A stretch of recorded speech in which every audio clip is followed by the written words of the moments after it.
पुढील कार्यक्रम प्रसारित करणारे आहेत जॉयस्मेर मिनिस्ट्रीचे मित्र आणि भागीदार.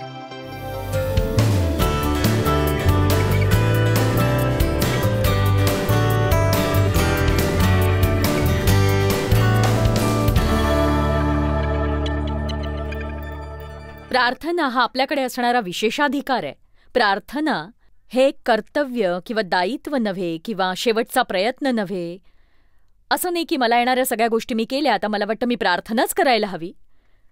प्रार्थना ही प्रथम संरक्षण रेष असायला हवी. पण तुमचा प्रार्थनेच्या सामर्थ्यावर विश्वास असावा. परमेश्वर तुमचं ऐकतो यावरही. आणि जरी तुमच्यासाठी ताबडतोब काही घडून आलं नाही तरीही तुम्ही हा विश्वास ठेवायला हवा की परमेश्वर तुमच्या जीवनात कार्य करतोच आणि योग्य वेळी तुम्ही तो बदल नक्कीच पाहाल. आणि बघा, मला वाटतं आपण विचार करतो की पण प्रार्थना करायची योग्य पद्धत कोणती. आणि शिष्यांनाही हाच प्रश्न पडला होता. आणि म्हणूनच लुकाच्या 11व्या अध्यायात ते म्हणाले, प्रभू आम्हाला प्रार्थना करायला शिकव. आणि येशू म्हणाला की प्रार्थना करताना अशी प्रार्थना करा, हे आमच्या स्वर्गातील पित्या, तुझे नाम पवित्र मानले जाओ, तुझे राज्य येवो, जसे स्वर्गात तसे पृथ्वीवरही तुझ्या इच्छेप्रमाणे हो. आमची रोजची भाकर आज आम्हास दे, आणि जशी आम्ही आमच्या अपराध्यांना क्षमा करतो तशीच तू आमच्या अपराधांची क्षमा कर. आणि आम्हास परीक्षेत आणू नकोस, तर आम्हास वाईटापासून सोडव, कारण राज्य, सामर्थ्य आणि गौरव हे सर्व काळ तुझीच आहेत. आमेन. बघा, याला फक्त 30 सेकंद लागतात आणि जगातला प्रत्येक पंथ ही प्रार्थना करतं. बहुधा तुमच्यापैकी एकही असा नसेल ज्याने ही प्रार्थना ओळखली नसेल. 40 वर्षांच्या माझ्या शिकवणीत मी प्रभूच्या प्रार्थनेवर कधीच शिकवलं नाही. मी सकाळी चालत असताना प्रार्थना करते. कुणास ठाऊक, पण चालताना मला खूप मोठ्या आणि अभिषेक तशा नवनव्या कल्पना येतात. आणि काही आठवड्यांपूर्वी मी प्रभूची प्रार्थना करत होते आणि परमेश्वर ती माझ्याकडून घेऊन मला दाखवू लागला की ही प्रार्थना किती अद्भुत अशी प्रार्थना आहे. आणि या प्रार्थनेवर शिकवण्यासाठी मला खूप असं भाग पडल्यासारखं वाटू लागलं. आणि आजची ही शिकवण ऐकल्यावर तुम्ही कधीही न समजता प्रार्थना करणार नाही, न समजून घेता प्रभूची प्रार्थना करणार नाही. मत्तय अध्याय 6 वचन 9 ते 13 यास्तव तुम्ही या प्रकारे प्रार्थना करा, हे आमच्या स्वर्गातील पित्या, हे आमच्या स्वर्गातील पित्या, तुझे नाव पवित्र मानिले जाओ, तुझे राज्य येवो, जसे स्वर्गात तसे पृथ्वीवरही तुझ्या इच्छेप्रमाणे हो.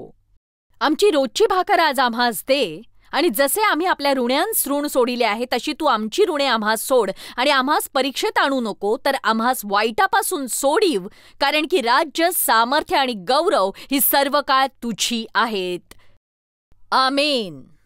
आता हे आमच्या स्वर्गातील पित्या, मी हे समजून घ्यायचा प्रयत्न केला नाही तो उपयोग नाही. मी या प्रार्थनेच्या पहिल्या वाक्याबद्दल रात्रभर बोलू शकते. आमच्या पित्या, परमेश्वर हा आपला पिता आहे. आपला पिता ही विशेषतः त्यांच्यासाठी उत्तम बातमी आहे ज्यांना वडील नाही आहेत, किंवा त्याहूनही वाईट म्हणजे एक वाईट वडील आहेत.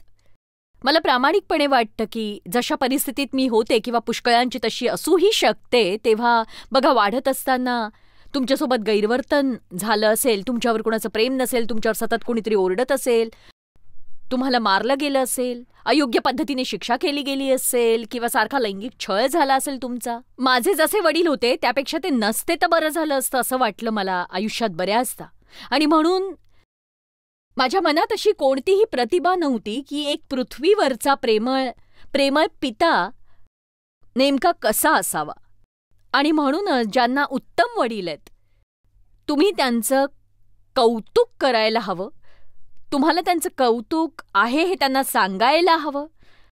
तुम्ही त्यांना सांगायला हवं की त्यांनी तुम्हाला जसं वाढवलंय त्याबद्दल तुम्ही आभारी आहात, कारण सगळ्यांनाच असे वडील नाही मिळत. पण देवाला नेहमीच आपल्या आयुष्यात आपण ज्याला मुकलोय ते आपल्याला मिळवून द्यायचं असतं.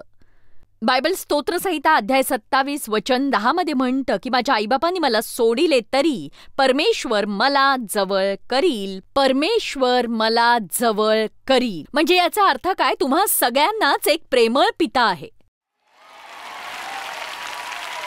माझ्या वडिलांचं माझ्यावर प्रेम आहे. तुम्ही म्हणू शकता हे, माझ्या वडिलांचं माझ्यावर प्रेम आहे. आमेन. बायबलमध्ये 63 संदर्भ आहेत जे देवाच्या पितृत्वाविषयी बोलतात आणि आपण त्यापैकी काहींवर नजर टाकूया. 1 कोरिंथ अध्याय 8 वचन 6 नवीन अमेरिकन स्टँडर्ड म्हणतं, तरी आपल्याला एकच देव म्हणजे पिता आहे, त्याच्यापासून अवघी आहेत व आपण त्याच्यासाठी आहोत. मला आवडलं हे, आपण त्याच्यासाठी आहोत, आपण त्याच्यासाठी आहोत, आपण त्याच्यासाठी आहोत. आमीन. तरी आपल्याला एकच देव म्हणजे पिता आहे, त्याच्यापासून अवघी आहोत आणि आपण त्याच्यासाठी आहोत. आता रोमकरास अध्याय 11 वचन 36 हे माझं आवडतं वचन आहे अतिशय. मला रोमकरास 11:36 फार आवडतं आणि कधी कधी मी ते उघडून पाहते. गेल्याच आठवड्यात पाहिलं आणि त्याकडे पाहून मी फक्त अशी मान हलवत राहते, कारण हे खूपच सामर्थ्यशाली आहे. कारण सर्व काही त्याच्याच पासून, त्याच्याच द्वारे व त्याच्याच प्रित्यर्थ आहे. त्याला युगानुयुग गौरव असो, युगानुयुग गौरव. आपला परमेश्वर हा सगळ्या गोष्टींच्या उगमाचं साधन आहे. आपल्याला लागणारं सगळं त्याच्यातच आहे. सगळ्या गोष्टी त्याच्याद्वारे जगतात. जे काही जीवित आहे ते या कारणास्तव आहे की देवाने जीवन दिलं, आणि कारण सर्व काही त्याच्याच पासून, त्याच्याच द्वारे व त्याच्याच प्रित्यर्थ आहे. त्याला युगानुयुग गौरव असो. आमेन. आता बघा, आजचा हा संदेश दिसायला जितका आध्यात्मिक असा दिसतोय तसाच तो व्यावहारिक सुद्धा आहे. कारण देव खरंच कोण आहे हे जर तुम्ही जाणाल, आणि हेही की तो तुमच्यासाठी आहे, तो तुमच्या कधीच विरोधात नाही, त्याचं तुमच्यावर प्रेम आहे, तुम्हाला लागणाऱ्या प्रत्येक गोष्टीचा उगम तो आहे, हे कळलं की जीवन इतकं उत्तम आणि उत्साही बनतं की काय सांगू तुम्हाला. तुमच्यावर भरपूर प्रेम करणारा पिता तुमच्याकडे आहे, कारण जेव्हा त्याच्या मुलांचा मुद्दा येतो तो कुणालाही तुमच्या विरोधात बोलू देत नाही. कारण सर्व काही त्याच्याच पासून, त्याच्याच द्वारे, त्याच्याच प्रित्यर्थ आहे. सगळं केवळ त्याच्याबद्दलच आहे, नाही का? जेव्हा आपण संकटात असतो तेव्हा ते सगळं माझ्याबद्दल बनवतो, पण खरं तर ते त्याच्याबद्दल असायला हवं. आमेन. यशाया अध्याय 64 वचन 8 न्यू अमेरिकन स्टँडर्ड. तर आता हे परमेश्वरा, तू आमचा पिता आहेस, आम्ही माती आहोत आणि तू आमचा कुंभार आहेस. आम्ही माती आहोत आणि तू आमचा कुंभार आहेस. आम्ही माती आहोत.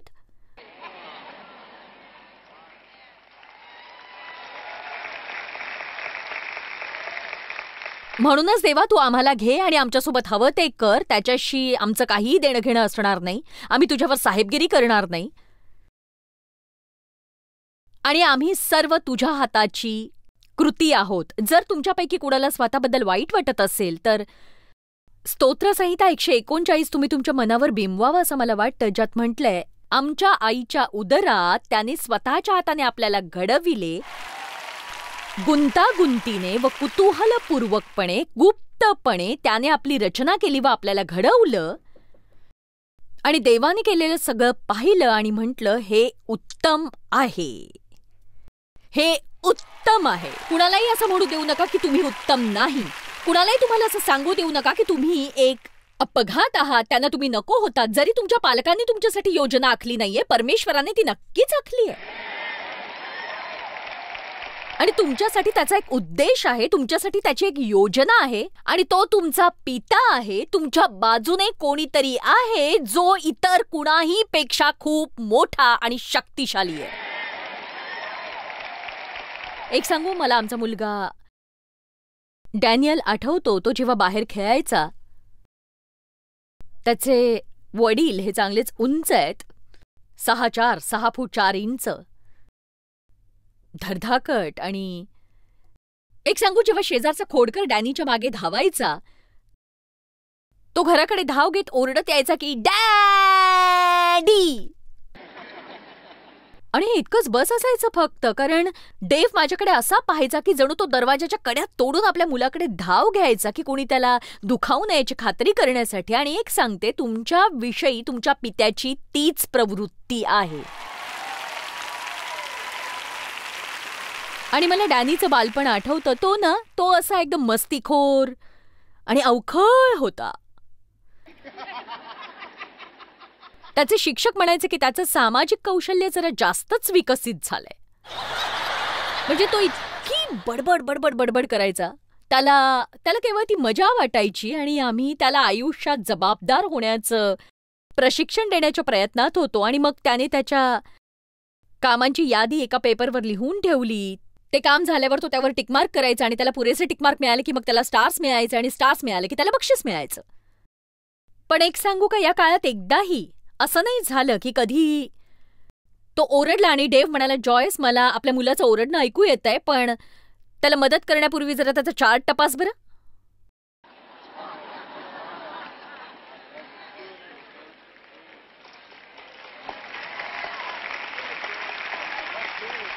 बघा, जेव्हा तुम्हाला गरज असते, तुमचे वडील, तुमचा पिता परमेश्वर जाऊन तुमचा चार्ट तपासत बसत नाही की बघतो त्या चार्टवर किती टिकमार्कच्या खुणा आहेत आणि मग ठरवतो मदत करायची की नाही. तो तुमचा पिता आहे, त्याचं तुमच्यावर प्रेम आहे. हे अगदी बिलगून राहण्यासारखं. किती जणांकडे आवडणारी अशी मस्त गोधडी आहे. प्रार्थना ही गोधडीसारखीच उबदार आहे, असं शिरून जायचं तिच्यामध्ये. खरं सांगायचं तर ना, लैंगिक अत्याचारामुळे मला आयुष्यात एकदाही आठवत नाही की मी माझ्या वडिलांच्या मांडीवर अशी छान आरामात बसलेली आहे. माझ्या हातून बऱ्याच गोष्टी सुटून गेल्या आहेत, तुमच्याही सुटून गेल्या असतील, ज्या आपल्याला सुटल्याची माहितीही नाही, कारण त्यासाठी आपल्याकडे काही कुठली प्रतिमाच नाहीये. पण एक सांगू का, तुमच्या हातून जे सुटून गेलंय ना, परमेश्वर त्या बदल्यात तुम्हाला दुप्पट मोबदला देईल, हे लक्षात ठेवा.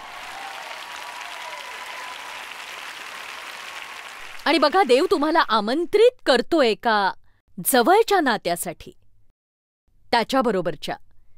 यिर्मया अध्याय 3 वचन 19. मग मी म्हंटले, परमेश्वर यिर्मयाद्वारे बोलतोय, मी तुला पुत्राच्या योग्यते आणावे, तुला मनोरम भूमी द्यावी, राष्ट्रातील श्रेष्ठ वैभवाचे वतन तुला द्यावे. आणि मी म्हंटले, तुम्ही मला माझा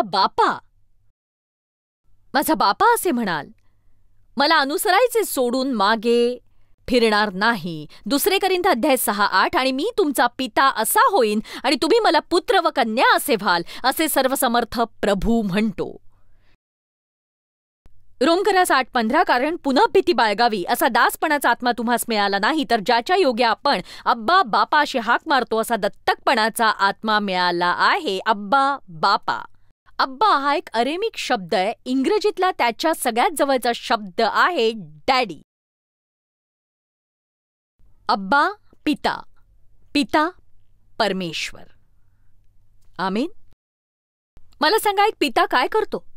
तो पुरवतो, तो संगोपन करतो, तो शिक्षण देतो, तो सांत्वन देतो, तो प्रोत्साहन देतो, तो सुधारणा करतो. पण तो जे काही करतो ते सगळं काही तुमच्या भलाईसाठी असतं. आणि हे मुलासाठी कठीण असतं, जेव्हा तुमचे वडील म्हणतात, मला माहितीये तुला आता समजत नाहीये, पण मी हे तुझ्यासाठी करतोय. जेव्हा ते तुम्हाला शिक्षा देतात किंवा तुमची कुठली गोष्ट काढून घेतात, तेव्हा ते म्हणतात की मी हे तुझ्या भलाईसाठीच करतोय, हे तुला समजणार नाही. देवाच्या बाबतीतही तेच आहे. कधी कधी तो आपल्याला हव्या असलेल्या गोष्टी करू देत नाही, त्या आपल्या भलाईसाठीच असतात आणि आपण त्याच्यावर विश्वास ठेवायला हवा, जशी आपली इच्छा असते आपल्या मुलांनी आपल्यावर विश्वास ठेवावा. मला नाही माहित कोण असणार आहे का किंवा किती लोक असतील, किंवा जर तुम्ही आज या इमारतीत आहात, तुम्ही टीव्हीवरून पाहताय, पण मी एक सांगू शकते की असेही काही लोक आहेत ज्यांचं जीवन आज संपूर्णतः आमूलाग्ररित्या बदलून जाणार आहे, केवळ ही गोष्ट समजून घेऊन की परमेश्वर तुमचा पिता आहे. पिता परमेश्वर.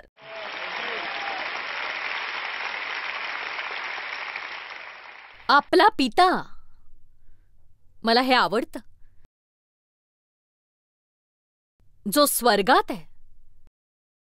परमेश्वर त्याच्या स्वर्गातल्या सिंहासनावर आहे. पण एक सांगू, परमेश्वर 2 जागी बसतो.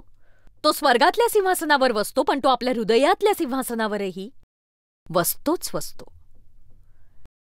मला सांगा, यापेक्षा जवळ आणखी कोणी येतं का? मला वाटतं धर्म म्हणजे मी देवापर्यंत पोहोचण्याचा प्रयत्न, पण ख्रिस्तीत्व म्हणजे ख्रिस्त आपल्यापर्यंत पोहोचणं.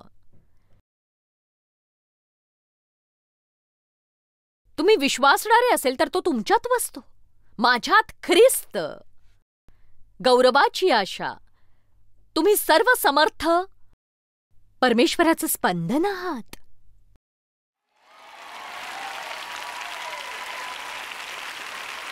आपण त्याचं स्पंदन आहोत. बायबल 2 कोरिन्थ अध्याय 3:16 मध्ये म्हणतं, एकत्रितपणे एक शरीर व वैयक्तिकरित्या आपण देवाचं सदन आहोत. आज घरी जाताना तुमच्यासोबत येशूला न्या, कारण तो म्हणालाय, मी तुला कधीही सोडणार नाही आणि टाकणार नाही.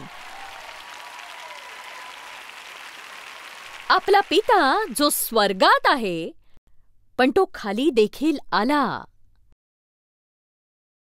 परतफेड करायला, मला स्पर्श करायला, माझ्या एकटेपणापासून आणि तुटकेपणापासून मला आरोग्य द्यायला, मला वाचवायला, मला ऊर्जा द्यायला, जगण्यायोग्य जीवन कसं जगायचं ते शिकवायला.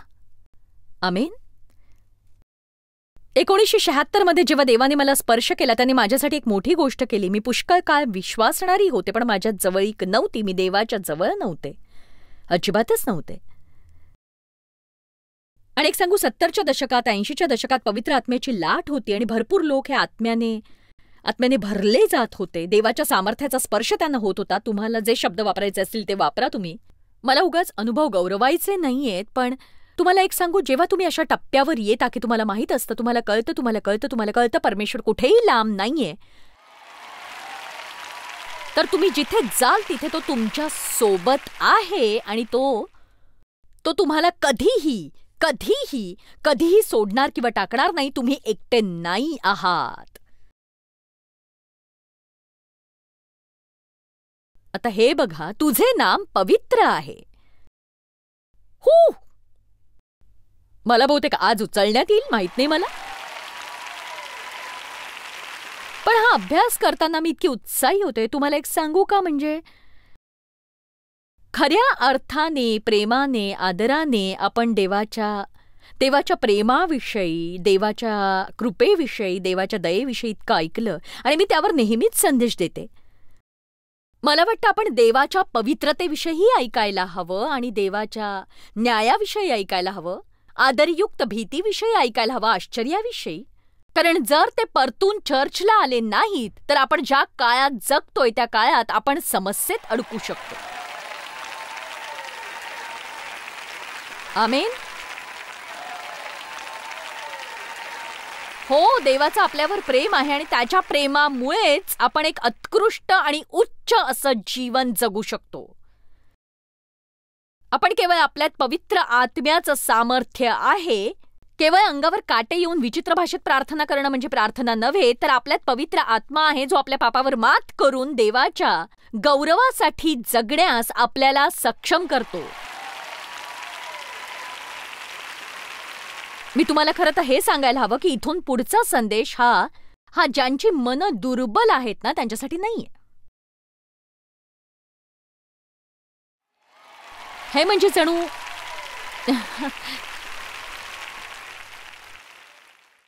बघा, जेव्हा तुम्ही परमेश्वराचं पावित्र्य ओळखता, परमेश्वराचं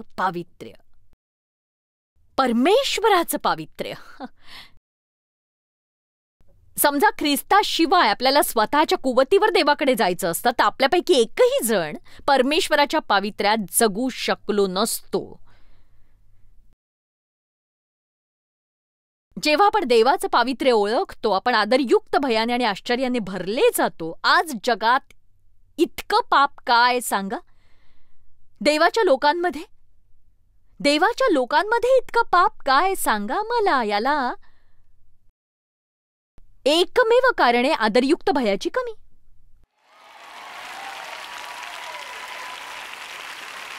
मी असं नाही म्हणणार की आपण परमेश्वराला घाबरायला हवं. देव मला दुखावेल याची मला भीती वाटत नाही.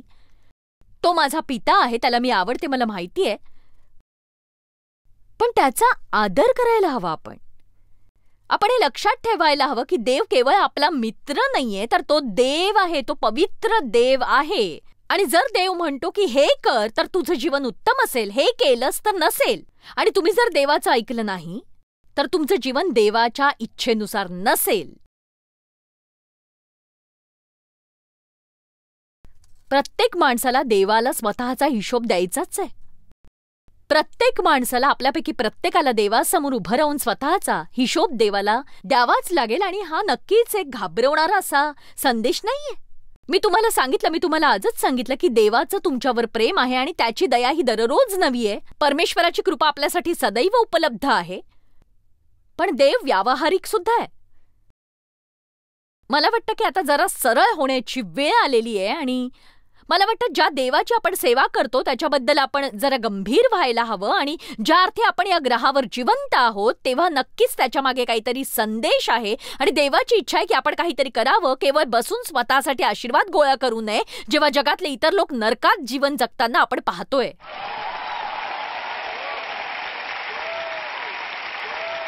आमेन. तुम्हाला उद्याच्या मुद्द्याची एक झलक देतेय. बघा, आनंद वाढवण्याचा सर्वोत्कृष्ट मार्ग म्हणजे स्वतःला वाहून टाकणं. मी आज हे माझ्यासाठी करत नाही, आणि मी प्रयत्न केला असता तर मी आज जास्त सुखी नसते. आपण हे विसरलोय का की परमेश्वर हा भस्म करणारा अग्नी आहे. देव हा भस्म करणारा अग्नी आहे. अग्नीचा बाप्तिस्मा, आपण बाप्तिस्म्याच्या अग्नीची अधिक शिकवण घ्यायला हवी. योहान म्हणाला, तो जो येत आहे तो तुमचा बाप्तिस्मा पवित्र आत्म्याने व अग्नीने करेल. मला सांगा, आपण चर्चमध्ये कसे छान म्हणतोय, देवा आपण गाणी गातो, तुझ्या अग्नीचा वर्षाव होऊ दे.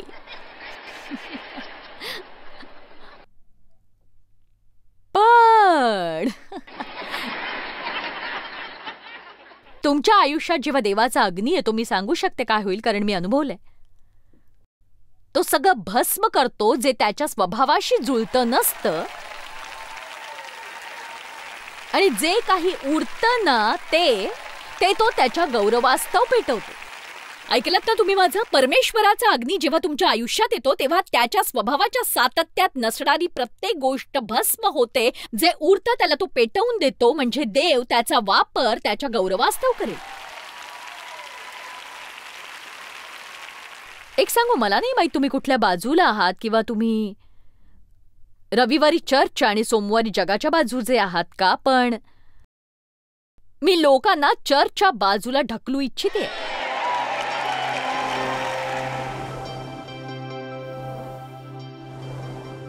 खरं तर प्रार्थना हा खरोखर एक अद्भुत असा विशेषाधिकार आहे, आणि प्रत्येक परिस्थितीत आपण ते सर्वप्रथम करायला हवं. शेवटचा पर्याय असू नये तो. देव आपला ऐकतो यावर आपण विश्वास ठेवावा, कारण तो आपला प्रेमळ पिता आहे. आणि विश्वास ठेवा की तो आपल्या जीवनात कार्य करतो, जरी आपल्याला काही दिसलं किंवा अनुभवलं नाही तरी. धन्यवाद. परमेश्वर तुम्हाला आशीर्वाद देव. उरलेला दिवस अद्भुत असा असो. जॉयस मायर मिनिस्ट्रीज करता तुम्ही खूप मौल्यवान आहात. आम्हाला तुमचं कौतुक आहे, आणि जगभरामध्ये हे सेवा कार्य शक्य करण्याकरता आम्ही आमच्या मित्रांचे आणि पार्टनर्सचे आभारी आहोत. आम्ही एकत्रितपणे भुकेल्यांना खाऊ घालतो, गरिबांना वस्त्र देतो आणि राष्ट्रांना सुवार्ता सांगतो. तुमच्या प्रार्थनेच्या विनंती करता आमच्याविषयी आणखी माहिती मिळवा. जॉयसच्या कॉन्फरन्सच्या तारखा पहा आणि ख्रिस्ताची प्रीती जगभरामध्ये पसरवण्याकरता आमचे सहभागी व्हा.